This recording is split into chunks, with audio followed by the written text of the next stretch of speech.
భస్మ బుధవారం మరియు లెండేస్. ఈరోజు భస్మ బుధవారం. మన నుదిటిపై బూడిద వేయబడుతుంది. భస్మ ఒక మాట చెప్తుంది, నీ జీవితం శాశ్వతం కాదు అని. ఎందుకంటే మనకి ఫోన్ ఉంది, డబ్బు ఉంది, ప్లాన్స్ ఉన్నాయి, కానీ జీవితం మన చేతుల్లో లేదు. బైబిల్ వాక్యం ప్రకారం నీవు నేలకి తిరిగి చేరు వరకు నీ మొక్కపు చెమట కాచి ఆహారము తిందువు. ఏలయనగా నేల నుండి నీవు తీయబడితివి, నీవు మన్నే గనక తిరిగి మన్నైపోదు అని చెప్పెను. ఆదికాండము 3:19. భస్మ మనకు వినయం నేర్పుతుంది. లోకం చెప్తుంది నీవే అన్నీ అని, కానీ దేవుడు చెప్తున్నాడు నాకు నీ అవసరం ఉంది అని. ఈరోజు పండగ రోజు కాదు, పశ్చాత్తాప దినం.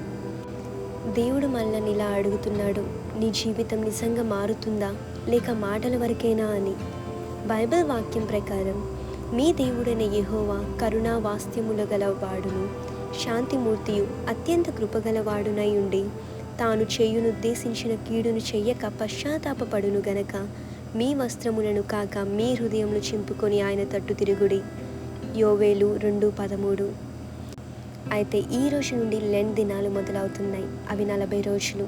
ఇవి ఉపవాసం ఉండి ఆహారం మానేయటానికి మాత్రమే కాదు, చెడు అలవాట్లు మానేయటానికి, కోపం, ద్వేషం వదిలేయటానికి, అలానే దేవునితో సమయం గడపడానికి.